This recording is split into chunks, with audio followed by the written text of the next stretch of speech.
Hello बच्चों। तो कैसे आप सब लोग? बेटा आशा करता हूं आप सब लोग ठीक होंगे, मस्त होंगे। आज मैं आपको कराने जा रहा हूं चैप्टर नंबर 2 और इसमें मैं आपको 2.1 कंप्लीट कराने वाला हूं। इसका सबसे पहले हम बेसिक समझ लेते हैं, आखिरकार इसमें बेसिक में है क्या क्या। ठीक है, मैं ये कहता हूं बेटा अगर आप बेसिक को समझ लोगे तो पूरी एक्सरसाइज आप चुटकियों के हिसाब से कर दोगे। ठीक है ना। तो सबसे पहले मैं थोड़ा सा इसके बारे में बेसिक बता दूं कि आखिरकार इस एक्सरसाइज में हमसे क्या क्या पूछेगा और क्या क्या आने वाला है। ठीक है, तो हमारे इस चैप्टर का नाम है बेटा बहुपद। चैप्टर का क्या नाम है? बहुपद। अब सबसे पहले बेटा हम ये समझेंगे कि बहुपद होता क्या है।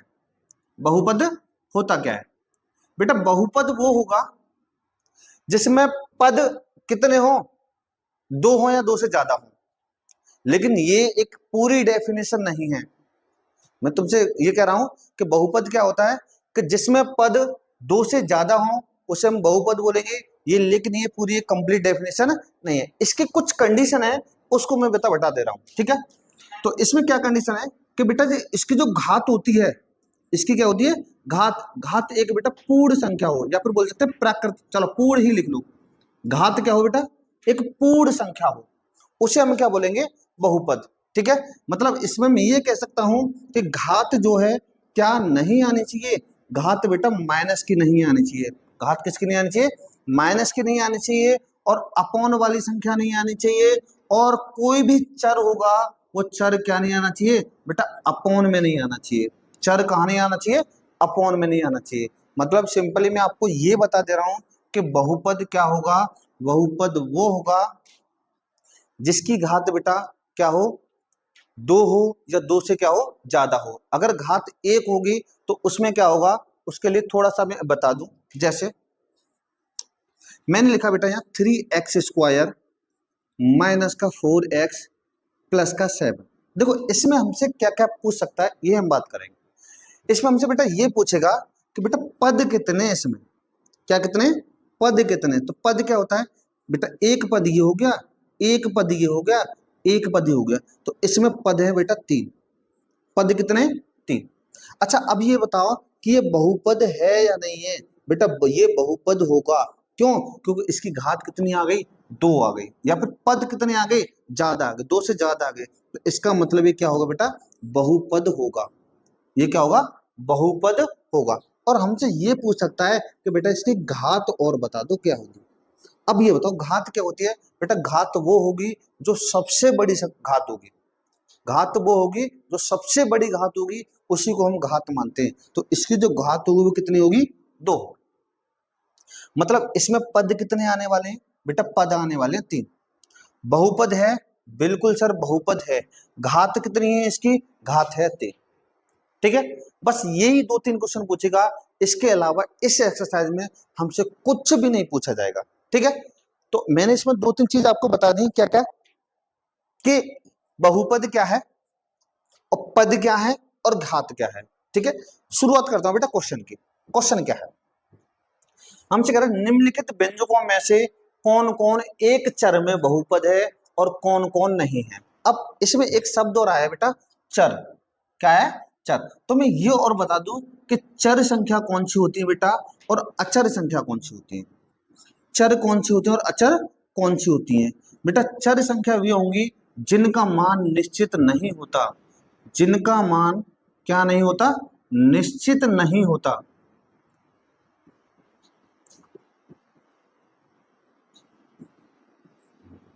जिनका मान निश्चित ना हो उसे हम क्या बोलते हैं बेटा?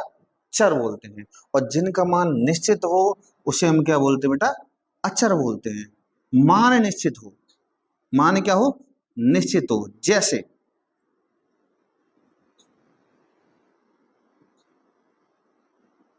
क्या लिख रहा हूं भाई?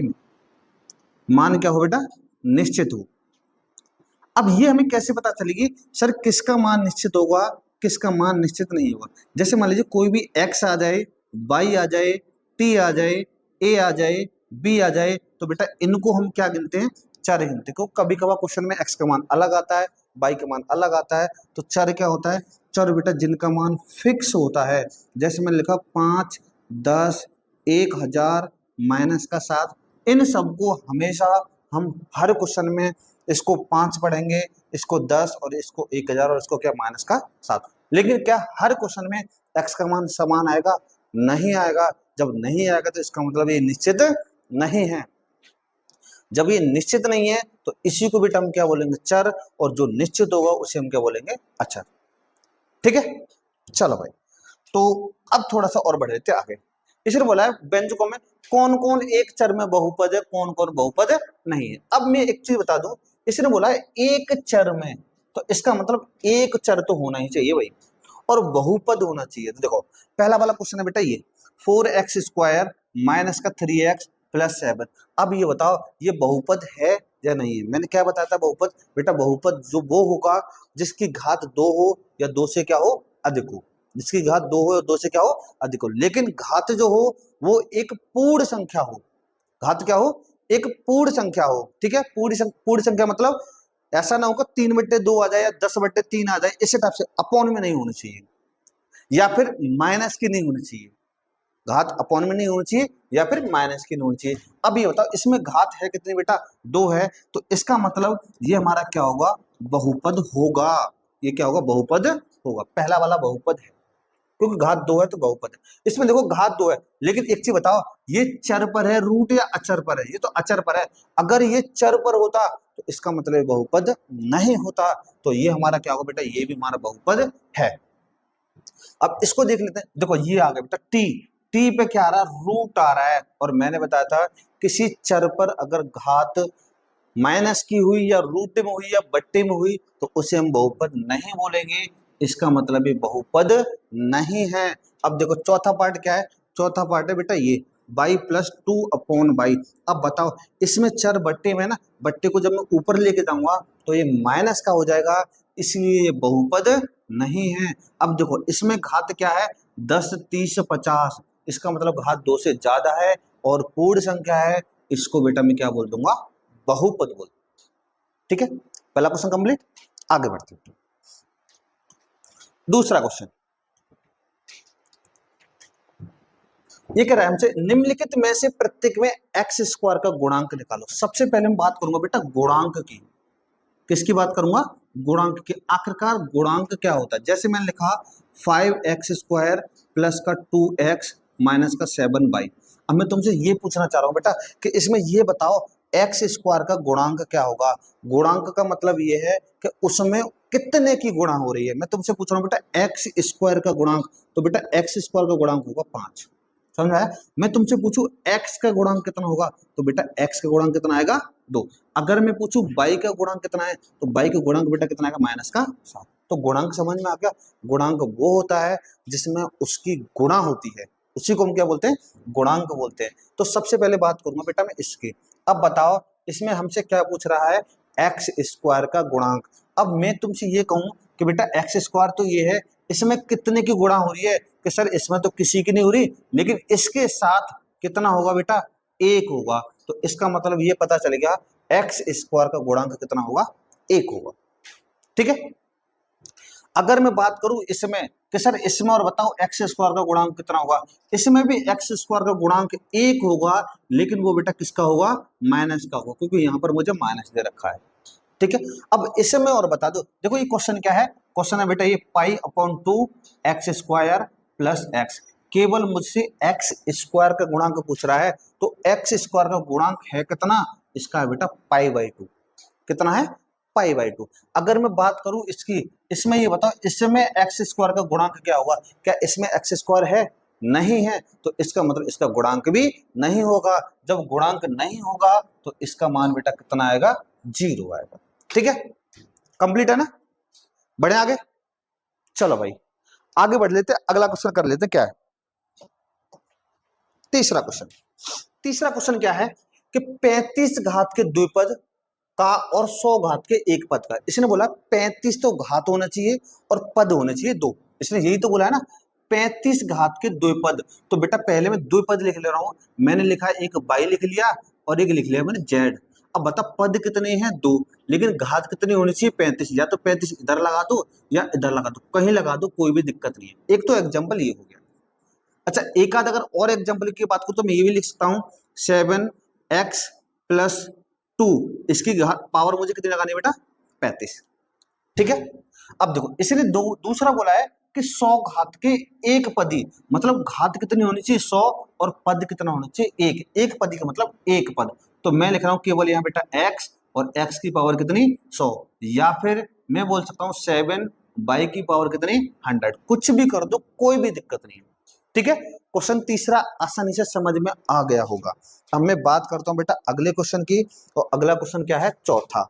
अब देखो ये भी बहुत इजी क्वेश्चन है। क्वेश्चन क्या है, निम्नलिखित बहुपद में से प्रत्येक बहुपद की घात लिखिए। हमसे पूछ रहे बेटा घात, और घात क्या होती है, जो सबसे बड़ी घात होगी उसी को हम घात बोलते हैं। अब बताओ इसमें सबसे बड़ी घात कितनी है, सर सबसे बड़ी घात 3 है, तो इसकी घात होगी बेटा 3। सबसे बड़ी घात कितनी है, सर सबसे बड़ी घात है इसमें 2, तो घात कितनी होगी 2। इसमें बताओ सबसे बड़ी घात, इसे t की घात ध्यान रखना 1 होगी, तो इसकी घात बेटा कितनी आ जाएगी 1 आ जाएगी।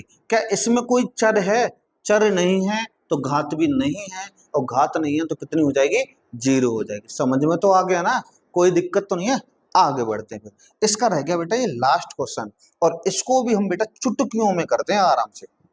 क्वेश्चन क्या है, हमसे कह रहा है बताइए कि निम्नलिखित बहुपद में से कौन कौन बहुपद रैखिक है, कौन कौन द्विघाती है और कौन कौन त्रिघाती है। तो इसमें 3 शब्द आए, एक आया बेटा रैखिक, एक आया है द्विघाती, और एक क्या आया है त्रिघाती। अब देखो त्रिघाती से तो हमें पता चला है, त्रि मतलब होगा 3, घाती मतलब घात, जिसकी घात 3 होगी उसे त्रिघाती बोलेंगे।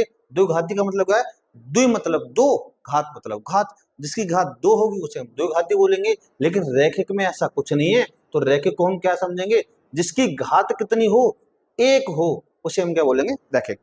तीनों चीज समझ मांगे, रैखिक जिसकी घात 1 हो, द्विघाती जिसकी घात 2 हो, त्रिघाती जिसकी घात 3 हो, उसे हम क्या बोलेंगे त्रिघाती। ठीक है, अब ये बता दो बस इसमें घात कितनी है, सर 2 है तो इसको बोलूंगा मैं द्विघाती। भाई मात्र सेकंडों के हिसाब से कर सकते हैं, द्विघाती क्या बोलेंगे बेटा द्विघाती। घात कितनी है इसमें 3 है, तो इसे बोलेंगे त्रिघाती। क्या बोलेंगे त्रिघाती। इसमें घात कितनी है बेटा 2 है, तो इसे भी मैं क्या बोलूंगा द्विघाती। शॉर्ट में लिख रहा हूं, इसमें घात कितनी है बेटा 1 है, तो इसे मैं बोलूंगा रैखिक। क्या बोलूंगा रैखिक, क्योंकि घात 1 होते है उसे हम रैखिक बोलते हैं। इसमें भी घात बेटा 1 है, तो इसको भी क्या बोलूंगा रैखिक। इसमें घात कितनी है 2 है, इसे मैं क्या बोलूंगा बेटा द्विघाती। और इसमें घात कितनी है ये तुम बेटा खुद बताना, और इसका आंसर क्या आने वाला है, इसका आंसर आपको कमेंट में बताना। ठीक है, वीडियो अच्छा लगा है, अच्छा लगा तो बेटा लाइक शेयर और क्या सब्सक्राइब कर दिया करो। और इसी तरह से वीडियो पढ़ने के लिए सब्सक्राइब तो बोल दिया भाई, बस तो सब्सक्राइब कर दिया करो। ठीक है।